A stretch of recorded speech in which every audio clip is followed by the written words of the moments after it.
Rough Edge FM. Irritatingly irresistible internet radio at roughedgefm.com. The art of magic is mystery, majesty, pageantry, and craft. It's also about history, marketing, networking, and more. All of these topics and others are discussed on Magic Talk with your hosts, renowned magician James Lantine and owner of the White Rabbit Magic Shop, Joshua Lantine. Now on Rough Edge FM. All right, ladies and gentlemen, welcome back to another show of Magic Talk. It is you, it is me, and it's you. Me? You. What about me? Yeah. I'm tired. You are. What, Yeah. is the baby keeping you up? It's only my worry. I mean, he's an angel. He sleeps through the night and everything. What do you mean it's your worry? Well, you know, you go and you keep waking up to check on him, and then you wake up again to check on him, and you think, oh, God, am I doing it right? Or were you not that type of father? No, I wasn't that. I let your mother worry about that. Oh, great. All right, well, welcome to another episode of Magic Talk. Today, I hired him without even asking. your baby? No, hired your baby? you. And then come to find out, you didn't care about any of us. Well, it's not that I didn't care about you. It's just that I had a wife to take care of you. Oh, so you didn't care, or you didn't care about mom then?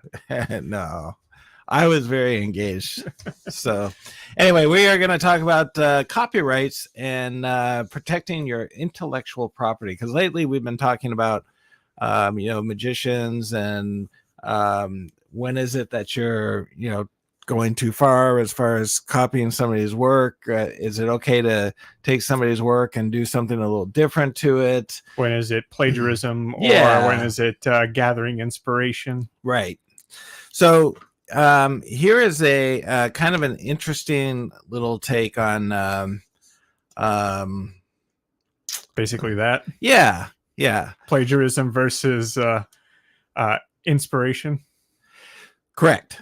Now, there is a thing with regards to copywriting and patents where you are your own police. So just because you have something patented or copyrighted, it's not like the government is going out and monitoring everything and saying, "Ooh, you're infringing on so and so's copyright." It's so they are not going to police it. It is up to you to police your own work. But here's the deal. Very rarely is anything ever patented. Ever patented? Yes. Do you know why? Actually, I don't.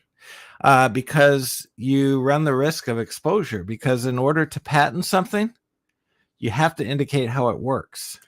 Oh. Which means the patent will have every detail of the construction of it and how it works and the mechanics behind it, which means you're basically exposing your trick. That is very counterintuitive to the art of magic. Well, it is for magic, but obviously, that's why I said yeah. But for most people on a patent, it really doesn't matter. If you put down how you created a fidget spinner, nobody's going to care. You patent the fidget, but if you indicate plastic, 2 plastic discs sandwiched in between ball bearings, and then you have a top, basically, that you put in between your fingers. Yeah, I think it's a little more detailed than that. Have you ever opened one of those things up? Yes, That's have. about as about as detailed as you need to get with the dumb thing. Right.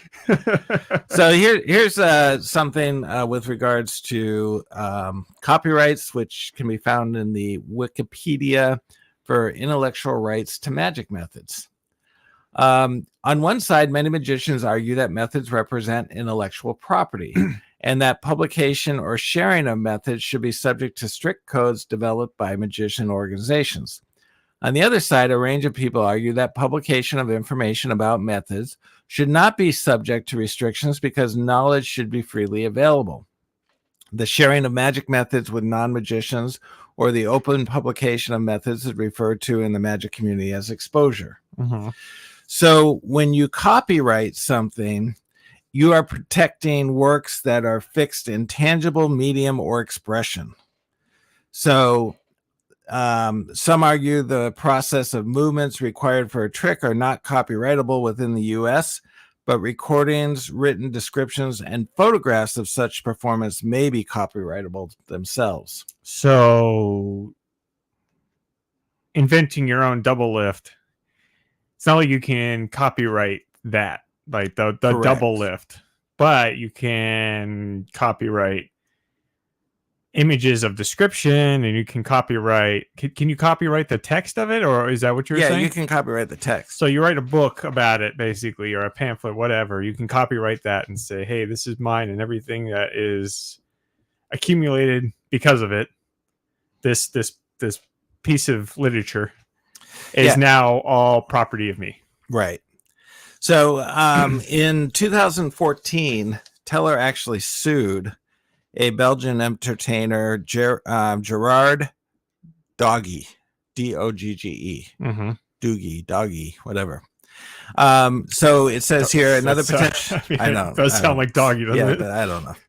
Another potential area of copyright protection for magician creators is through a choreography or pantomime copyright.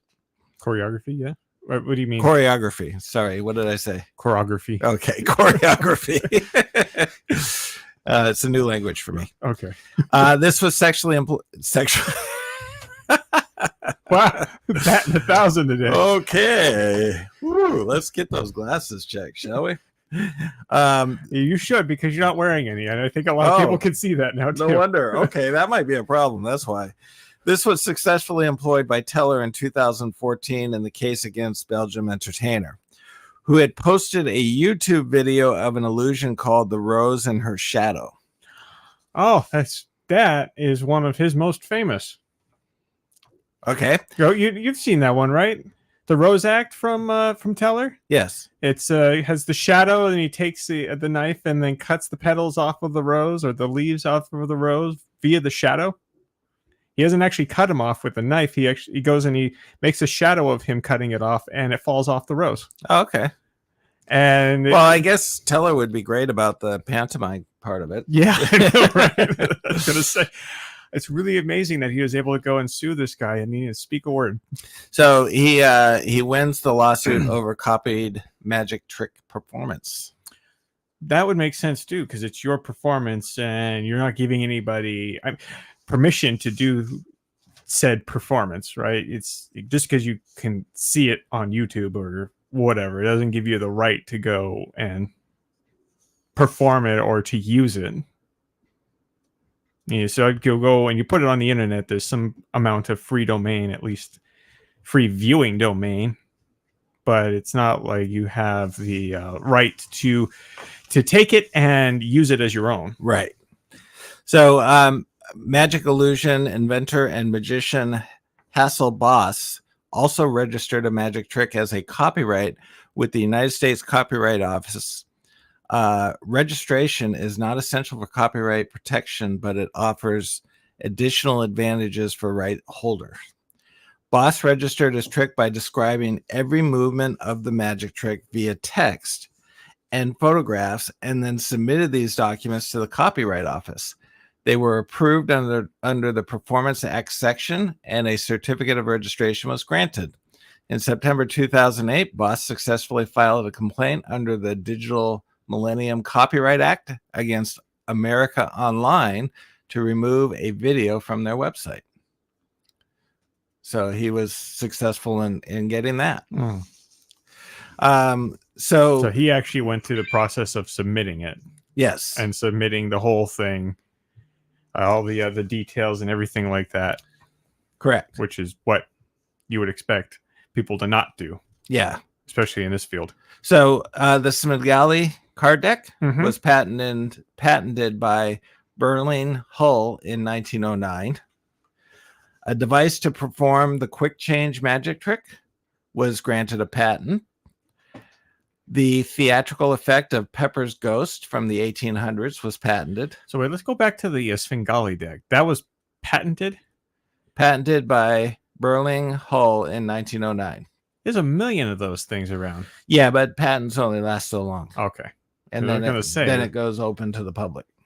We're going to say that there's a million of those things everywhere. I say, what are you going to do about that one now?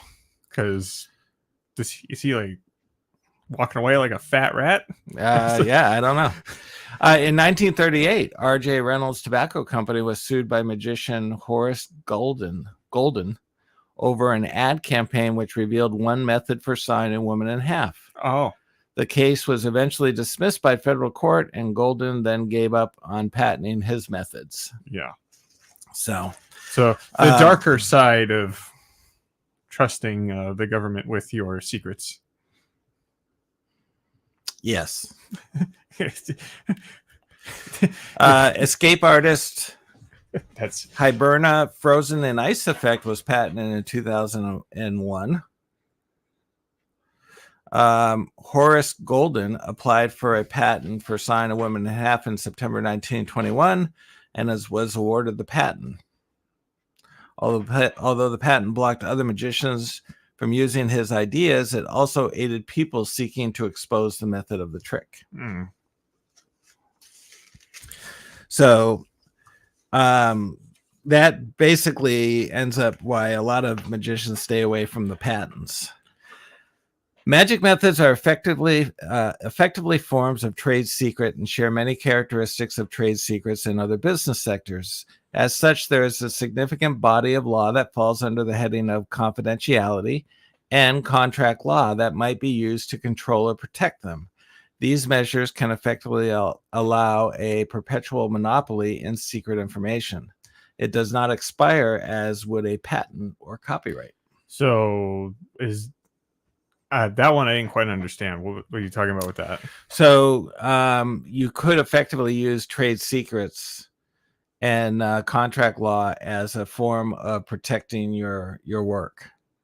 So and Because the form or the method of how something is done is considered a trade secret in our business. Just like in any other business sector, they might have information about their stuff that would be considered a trade secret. I'm like totally blocking, so everybody's Yes. looking at the back of my paper. That's cool. So a trade secret, is that something that you have to register for, or is that just kind of an unspoken thing? Well, so a company or an individual can. So a trade secret would be something you do under contract. So here's an example. A company or individual can protect their confidential information through non-disclosure contracts with employees or business associates. A magician might therefore ask a partner or fellow magician to sign a non-disclosure agreement before sharing magic methods. That contract could then be enforced through the courts. The terms of such contracts might be subject to constraints of employment law, for example, including only restraint that is reasonable in geographic or time scope. As with law generally, there will be variations across jurisdictions. So then at that point, it's kind of like a handshake agreement that you're not going to go and give anything up because this is mine, or you can't steal it because this is mine and whatnot. Right. So you write it down on paper and you have it signed and whatnot. It sounds like, according to that, at least. So here's basically the most effective protection against the public exposure of magic methods may be a matter of ethics or peer pressure. One of the largest societies of magicians in the world, the International Brotherhood of Magicians, has a code of ethics which states, all members of the International Brotherhood of Magicians agree to oppose the willful exposure to the public of any principles of the art of magic or methods employed in any magic effect or illusion. The Brotherhood advises that any individual who is a professional or amateur magician should be aware that exposing the methods of an illusion may result in damage to their relationship among other magicians. So basically, are the big adult version of the little kid vow that we go and instill in our junior magic bro. Yeah.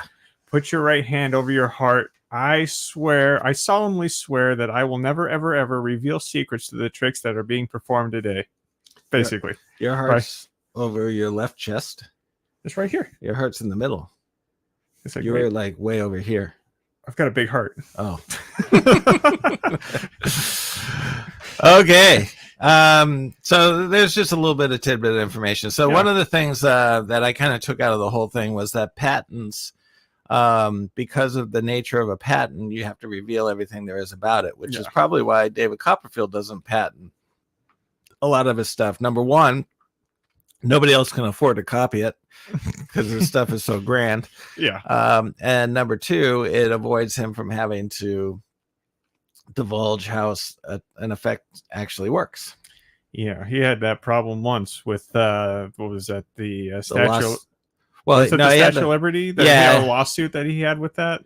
Well, yeah, because some of the workers ended up revealing on talk shows about how it was done. That was the Statue of Liberty. I remember there was another one where it was the transporting audience or something like that. He had was gotten sued because of somebody getting injured. So he actually had to expose the method. Yeah.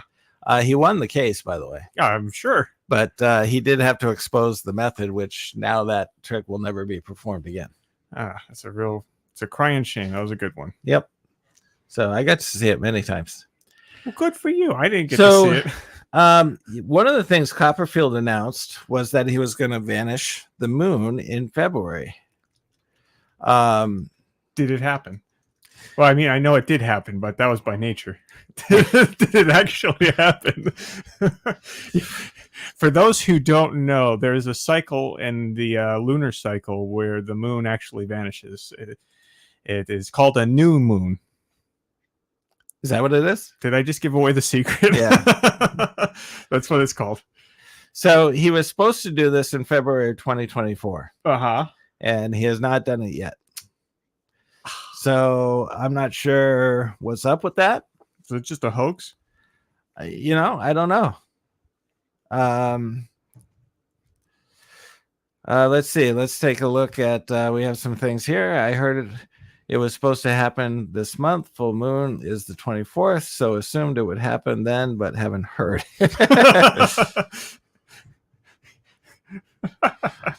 It started on the 24th, and he's slowly disappearing it bit by bit over 2 weeks. Yeah, basically, that's the new moon. We're revealing magic tricks left and right today. Wow, who said that one? I have no idea. That's a smart alecky comment. Slowly, every single day, just removing one sliver of the moon as it goes down. Well, this is interesting. What? He was quoted as saying something creepy in the Jeffrey Epstein court documents. What? And then Save the Children, Copperfield's partner for the moon illusion, deleted everything about the illusion from their website, and Copperfield's social media stopped posting.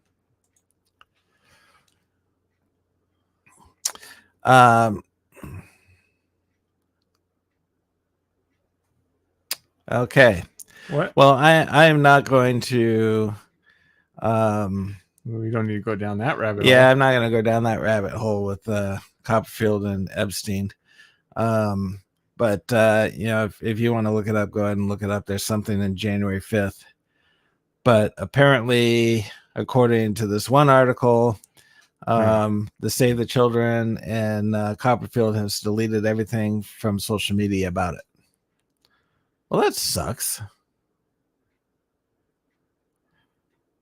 Huh. All right. So you can check that out on your own. I'm not going to go down that road. Just for everyone's disclaimer, you have to go and believe that about 50 to 60% of everything you read online, probably even more so, is a load of crap. Especially if it's a big name publication.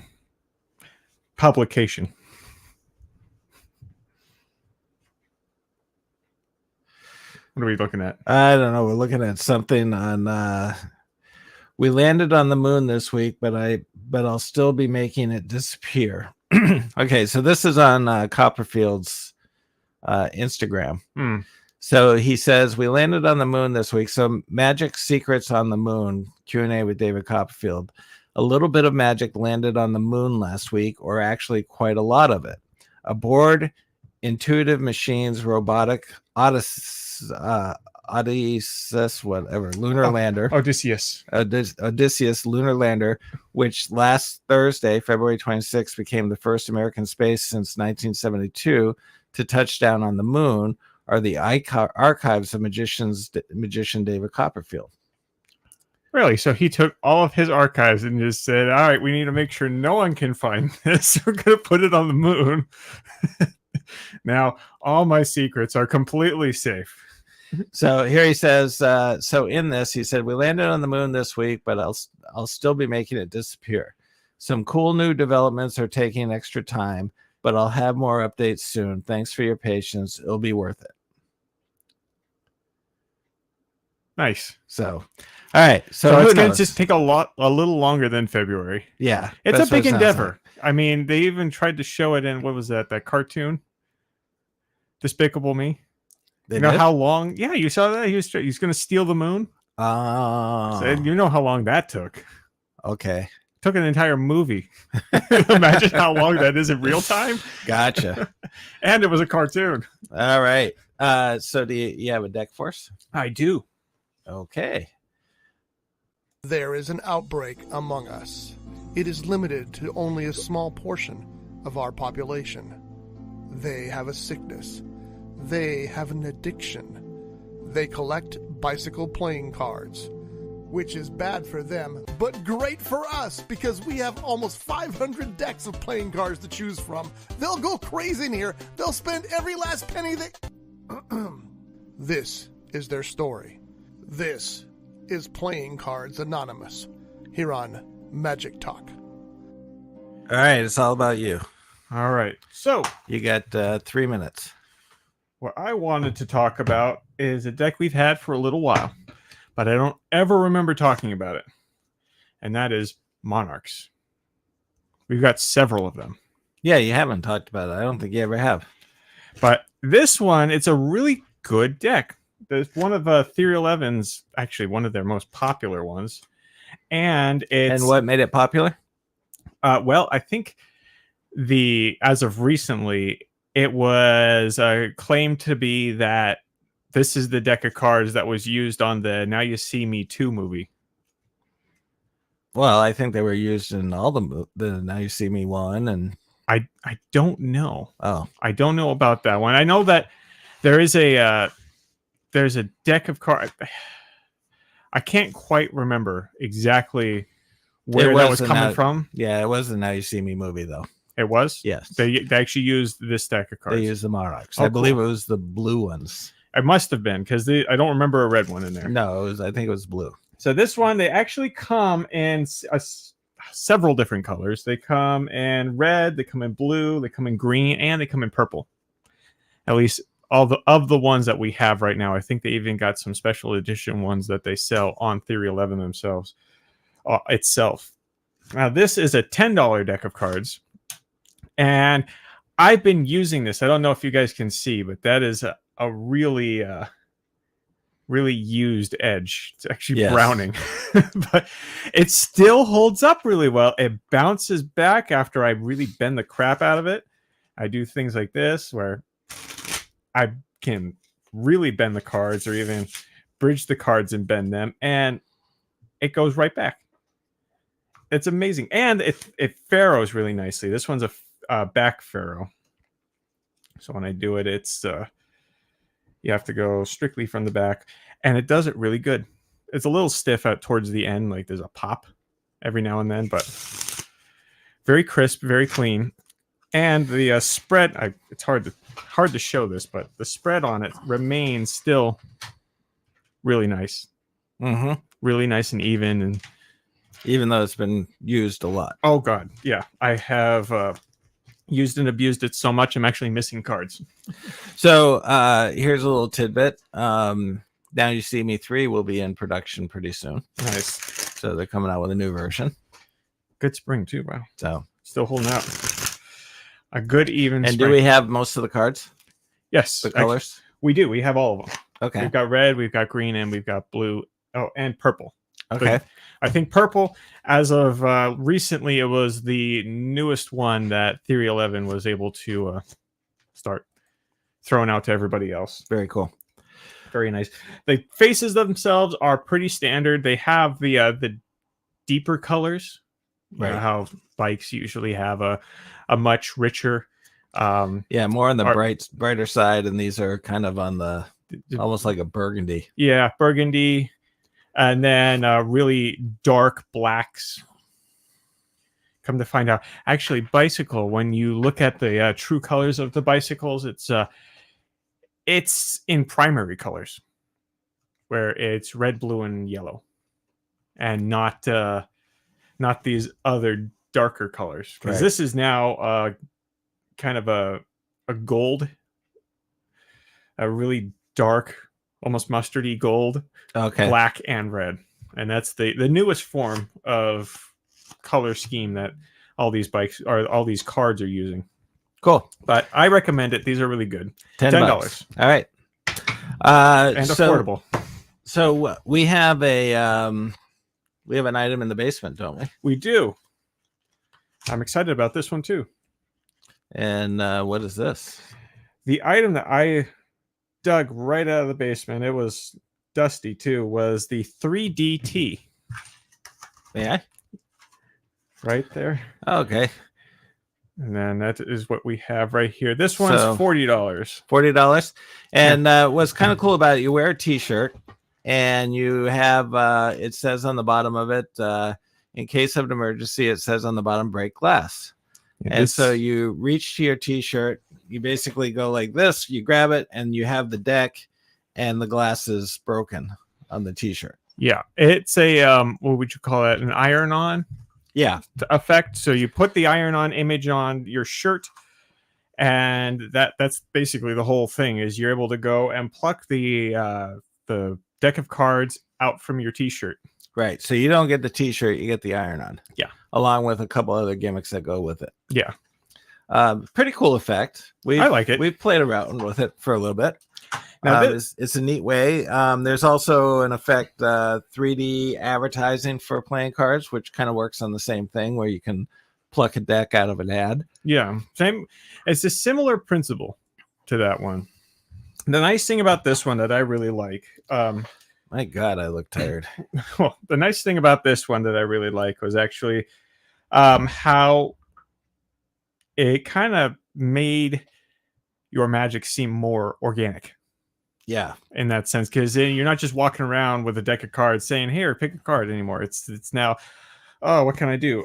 Oh yeah, bam, and then you're able to do that. I see It this more produces it. casual. Like you're Yeah. walking on the street or something like that. You got the t-shirt on. Somebody comes up to you and says, "What?" What's that? And then you bang. Yeah, it just makes it it gives it that organic feel where Right. you're not walking around trying to solicit yourself as a magician. You have a talking piece on you, Yeah.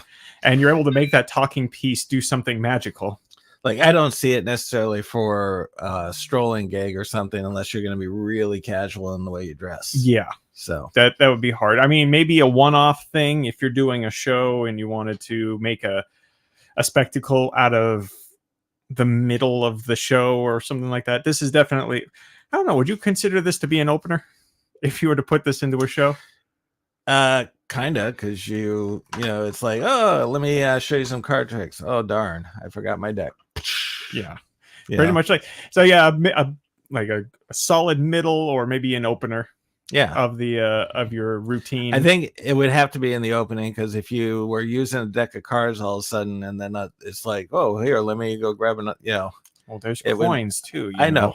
But you start out, if you're going to start with a card trick, I think you need to break the glass to get the card trick first. that is very true. So The nice thing about it is the it looks like it actually comes off like, oh my god, he just ripped that off of his Right. shirt. At the if you're putting the iron on right and you have the gimmick in the way it's supposed to be, it doesn't look hokey at all. It No. actually works out really well. yeah, I agree. All right, everybody. That is our show.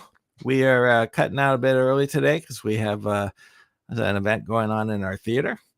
But We will be back next week, and we're going to have a little surprise for you next week. So stay tuned. I don't know what's going on. I know you don't. It's a surprise for you, too. He never tells me anything. Anyway, thank you all for listening. Remember, support your local brick and mortar. And if you have live entertainment in town that happens to be magic, support that, too, because it's getting hard to get audiences to come out and see shows. And it's so important. So if there are shows coming into town, do me a favor, support them. And if you are next to a brick and mortar, support them as well. So support your live entertainment, and then tell them about White Rabbit, which will be supporting your brick and mortar magic shop. You See, can do exactly that. One punch. All right, we will see you all next week. Abracadabra, hocus pocus, presto. Pick a card, any card. Some words are magic. They sparkle with the promise of something wonderful. But they're still just words until you add that something wonderful to the mix. And that's what you'll find at the White Rabbit Magic Shop in Santa Paula. Their inventory includes world-class tricks and illusions that are not only for sale, but that they will teach you to master. In addition, White Rabbit Magic Shop is world-renowned for its amazing collection of bicycle playing cards, with nearly 500 decks in stock. So, if you're serious about magic, then say it with us.